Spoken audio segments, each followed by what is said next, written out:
선도교 청년회장입니다. 여러 숙덕 어르신과 선배님들 앞에서 설교하기에는 부족하지만 끝까지 들어주시면 감사하겠습니다. 돌아오는 목요일은 제56회 어린이날입니다. 이와 관련하여 우리 어른들이 어린이의 행복을 위해 무엇을 해야 하는가를 생각해보는 시간을 가져보겠습니다.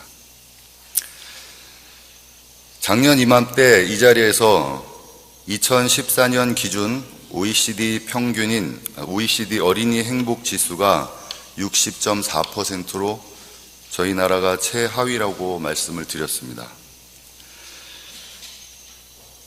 2년이 지난 2016년도 크게 달라지지 않았고 OECD 평균인 100점에도 한참이 낮은 하위권에 자리하고 있습니다. 1위는 암스테르담이 수도이고 인구 1,700만 명의 네덜란드입니다. 이 나라는 유니세프가 발표한 어린이 복지가 가장 잘 정비된 나라로도 1위이기도 합니다. 네덜란드는 초등학교가 8학년까지 있고 만 4세에 입학하여 2년간 유치원을 다니고 6년간 초등학생을 하게 됩니다. 초등학교 3학년 때부터 읽기와 쓰기를 가르치며 4학년 때부터 수학을 가르친다고 합니다. 우리나라는 4학년이면 수학 경시대회도 나가는데 이 나라는 천천히 시작하는 것 같습니다. 네덜란드 초등학생들은 학교에 책가방을 가지고 다니지 않습니다.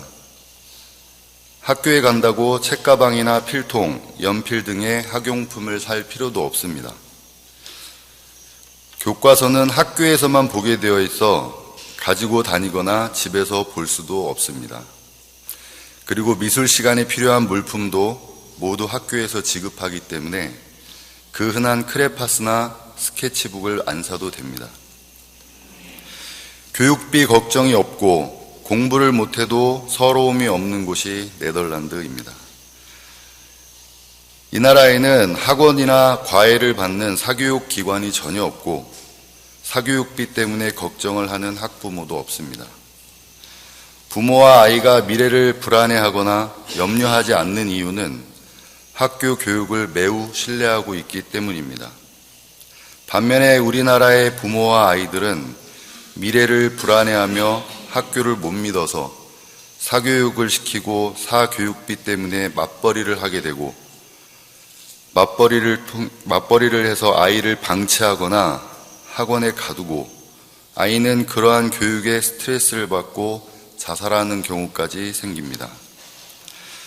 국가의 미래를 짊어지고 갈 우리 어린이들에게 학업도 중요하지만 올바른 인성을 가르치는 것이 더 중요하다고 생각을 합니다. 아이들의 학업 능력을 올리기 위한 경쟁 심리를 부추기는 것도 어느 정도 필요하기는 하지만 본인의 정체성을 찾고 큰 꿈을 갖게 하는 것이 더 중요하며 그 무엇보다도 아이들이 육체적으로 건강하게 성장하는 것이 가장 우선이 되어야 합니다. 권력과 돈을 획득하는 것도 아이들이 살아가는 데 있어서 중요한 목표가 될 수도 있지만 그것을 얻어내는 것보다는 그것들을 도구 삼아서 자기의 위대한 삶의 성취와 국가와 사회에 큰 기여를 하는 것이 더 중요하다고 할 수 있습니다. 제가 아는 어느 대학교 교수님께서 저에게 이런 말씀을 하셨습니다. 하버드 대학을 보내봐야 우울증 걸려서 돌아오면 무슨 의미가 있겠냐며 아이의 의견을 적극적으로 반영해서 키우라고 하셨습니다. 우리나라 아이들은 유학을 원해서 가는 경우도 있지만 부모의 욕심에 반강제로 보내지는 경우도 많이 있는 것 같습니다. 그 아이들이 외국에서 적응을 못해 방황하고 나쁜 아이들과 어울려서 안간힘만 못하게 되는 안타까운 일도 생깁니다. 놀이터는 줄어들고 학원들은 전국에 10만 개가 넘는 등 외국에서는 볼 수도 없는 모습이 바로 우리가 사는 이 나라 이야기입니다. 1923년 소파 방정환 선생님께서 선포한 아동권리공약 제3장에는 이런 글이 있습니다. 어린이 그들이 고요히 배우고 즐거이 놀기에 족한 각양의 가정 또는 사회적 시설을 행하게 하라. 그러나 우리나라는 오히려 어린이들의 성장과 발달에 필요한 물리적 환경인 놀이터를 없애버리고 로봇처럼 앉아서 책을 보는 공간인 사교육장만 늘어나고 있습니다. 차가 다니기 편하게 하지 아이들이 편하게 다니는 길이 없습니다. 소파 방정환 선생님의 말처럼 아이들이 즐겁게 놀 수 있는 사회적 시설을 많이 만들어야 합니다. 어린이가 행복한 나라가 되기 위해서는 우리 어른들의 노력이 절실합니다. 아이들은 원래부터 사고치고 원래부터 반항하기 위해 태어난 것이 아닙니다. 우리 어른들이 그들에게 그리 할 수밖에 없도록 가르치고 사고를 칠 수밖에 없는 환경을 만들어 놓았습니다. 우리들은 얼마 전 대통령 탄핵이라는 초유의 사태를 겪었습니다. 그리고 앞으로 9일 뒤면 그 자리를 채워줄 새 대통령을 뽑는 날입니다. 어렸을 적 장래 희망의 1위였던 대통령이 우리 어린이들에게는 나쁜 직업, 못하면 잘리는 회사원과 같은 자리라고 보여질 수도 있을 것입니다. 남을 비방하고 강한 자에게 약하고 약한 자는 무시하는 모습들을 우리 어린이들이 미래 자신의 모습이라고 생각을 한다면 그 또한 가슴 아픈 일이며 미래가 두려워집니다. 아무리 똑똑한 검사, 판사, 의사라고 해도 제빵 기술자가 없으면 빵을 먹을 수가 없습니다. 어린이들은 그들이 있어야 할 곳에서 행복하게 생활하는 게 그들의 권리이자 본분입니다. 물론 자신의 아이는 좋은 곳에서 잘 배워서 좋은 대학, 좋은 직장을 다니고 시집 장가를 좋은 집안에 갔으면 하는 것은 모든 부모가 같을 거라 생각합니다. 외국의 부모도 아마 마찬가지일 것입니다. 그러나 이름 없는 대학을 나와 월급 적은 직장에 다니는 사람은 본인이 원해서 그 길을 가고 있을까요? 물론 노력을 해서 좋은 결과를 만든 사람도 있지만 노력을 했는데 결과가 안 좋은 사람은 사회에서 어떠한 위치도 갖지 못한다는 것은 그들이 이 사회를 불신할 수밖에 없지 않을까요? 우리 어른들이 만들어 놓은 이 교육 현실에서 뒤처지는 아이들을 책임지고 관리하고 보듬어야 하는 것은 바로 우리 어른들의 몫입니다. 가끔 뉴스에 나오는 아이를 버리는 부모도 분명 책임감이 없는 어른이지만 우리 아이들이 올바르게 성장할 수 있도록 받쳐주고 인도해주지 않는다면 역시 무책임한 어른일 것입니다. 아이들은 어른이 되기 위해 사는 것이 아니고 아이들로서 행복해야 하며 청년들은 보람찬 생활을 하는 것이 그들이 올바로 살아가는 삶이라고 생각합니다. 지난 3월 20일은 세계 행복의 날이었는데 미국의 여론조사 기관인 갤럽에서 세계 143개국을 대상으로 행복 지수를 조사한 결과 우리나라는 역시나 118위로 하위권입니다. 1위는 남미의 심장인 파라과이입니다. 조사 기관에서 이들에게 행복한지를 묻는 내용은 즐거움을 경험했는지, 많이 웃거나 미소를 지었는지, 잘 쉬었다고 느끼는지, 그리고 존중을 받았는지를 물어보았고 그들의 대답에 대한 결과로 순위가 정해진 것입니다. 그렇다면 우리나라 사람들은 즐겁지도 않고 웃지도 않고 쉬지도 못하고 존중받지도 못한다는 얘기가 됩니다. 어른들이 이렇게 메말라 있는데 그들의 아이들은 당연히 메말라 있는 부모의 감정에 의해 성장을 할 것이고 그렇다면 아이들의 행복 지수 역시 높을 수가 없지 않을까요? 어른들이 즐겁지 못하면 아이들이 즐겁지 못하고, 어른들이 행복하지 못하면 아이들 역시 행복할 수 없다는 것은 당연한 진리인데, 이 진리를 거스리고 있는 게 우리나라 부모와 아이들의 현실입니다. 행복 지수가 높은 나라의 국민들은 앞서 말한 것처럼 굉장히 긍정적이고 잘 웃고 화를 내지 않습니다. 우리가 행복하게 살기 위해서는 긍정적인 마인드가 너무나 중요합니다. 주변 지인들 중에 그렇게 긍정적인 사람이 있다면 칭찬하고 배워야 한다고 말을 합니다.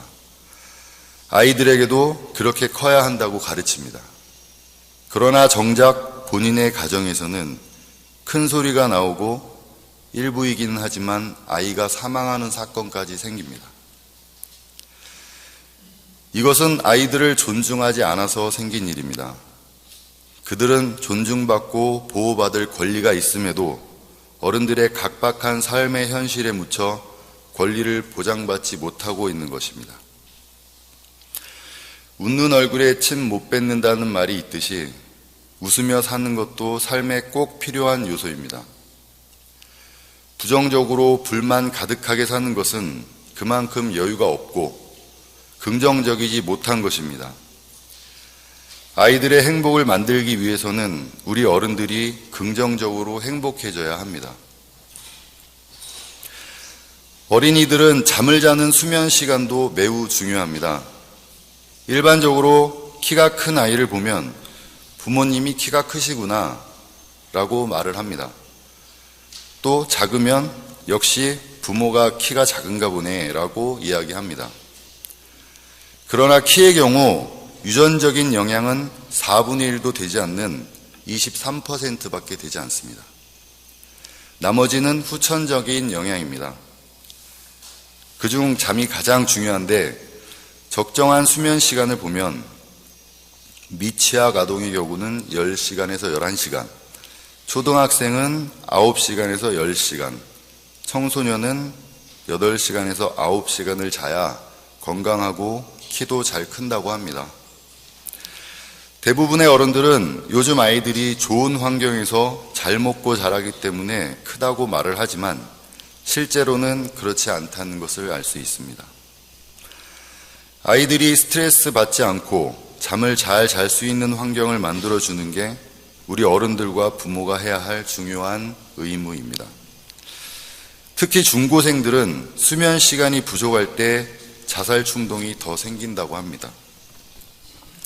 지나친 공부와 학원 교육으로 수면 부족을 유발하여 그들이 자살이라는 잘못된 선택을 하도록 방치해서는 절대로 안 될 것입니다. 또한 수면의 질도 매우 중요합니다. 우리가 갓 태어난 아이를 키울 때는 아기가 자는 동안은 집안에서도 뒤꿈치를 들고 다닐 정도로 조심합니다. 물리적인 소음에 아기가 깰까봐 조심하는 게 아니라 아이가 숙면을 해야 건강하기 때문인 것입니다. 마찬가지로 어린이들도 수면의 질을 높여야 정신적으로 건강하게 자랄 수 있으며 원만한 성향을 만들어 나갈 수 있습니다. 작년에 보건복지부에서 발표한 아동권리 헌장의 첫 번째가 아동은 생명을 존중받아야 하며 부모와 가족의 보살핌을 받을 권리가 있다 입니다. 우리 어른들은 아이들을 존중하고 보살피며 학대와 방임, 폭력과 착취로부터 보호해야 하고 차별하지 않고 지원해주고 가르쳐주고 휴식과 여가를 주고 자유로운 표현을 할 수 있도록 해야 합니다. 우리 천도교인들은 특히 어린 한울림들에게 그들이 누려야 할 권리를 지켜주고 그들이 상하지 않도록 곁에서 정성을 다해 보살펴야 합니다. 인내천 사상을 바탕으로 사인 여천을 행하지 않는 것은 스승님의 말씀을 거스리는 것입니다. 어린이가 행복한 나라와 천도교 청년회는 우리 어린 한울림들을 올바르게 성장할 수 있도록 해마다 새로운 프로그램과 업데이트를 통해 아동과 청년의 포덕을 하려고 부단히 노력을 하고 있습니다. 어린이가 없다면 청년이 없고 청년이 없다면 천도교가 힘이 없습니다. 교인 여러분께서도 각 가정에서 어린이와 청년의 교화를 통해 포덕에 힘을 써 주시고 그들이 성장하여 천도교를 함에 있어 신앙심이 가득한 인재가 될 수 있도록 정성을 다해 주시기 바라며 꼭 그리하실 거라고 믿습니다. 이번 5월 5일 어린이날은 천도교 청년회와 어린이가 행복한 나라가 상호 협조하여 풍성한 프로그램을 준비하였습니다. 올해는 대교당 주변의 안전 문제로 우이동의 의창수도원에서 개최합니다. 각 지방에서도 많은 어린이들이 오기로 되어 있고 수도권 교구의 어린이들도 참석할 예정입니다. 따뜻한 봄날 어린이에게 즐거움을 줄 수 있는 기회가 되었으면 합니다. 마지막으로 아동 권리 헌장을 읽어드리겠습니다. 1. 아동은 생명을 존중받아야 하며 부모와 가족의 보살핌을 받을 권리가 있다. 2. 아동은 모든 형태의 학대와 방임, 폭력과 착취로부터 보호받을 권리가 있다. 3. 아동은 출신, 성별, 언어, 인종, 종교, 사회, 경제적 배경, 학력, 연령, 장애 등의 이유로 차별받지 않을 권리가 있다. 4. 아동은 개인적인 생활이 부당하게 공개되지 않고 보호받을 권리가 있다. 5. 아동은 신체적, 정신적, 사회적으로 건강하게 성장하고 발달하는 데 필요한 기본적인 영양, 주거, 의료 등을 지원받을 권리가 있다. 6. 아동은 자신이 살아가는 데 필요한 지식과 정보를 알 권리가 있다. 7. 아동은 자유롭게 상상하고 도전하며 창의적으로 활동하고 자신의 능력과 소질에 따라 교육받을 권리가 있다. 8. 아동은 휴식과 여가를 누리며 다양한 놀이와 오락, 문화, 예술 활동에 자유롭고 즐겁게 참여할 권리가 있다. 9. 아동은 자신의 생각이나 느낌을 자유롭게 표현할 수 있으며 자신에게 영향을 주는 결정에 대해 의견을 말하고 이를 존중받을 권리가 있다. 이상입니다. 가정의 달인 5월에도 늘 가정의 화목과 건강이 넘치시길 신고드리며 부족하지만 이것으로 설교에 대할까 합니다. 감사합니다.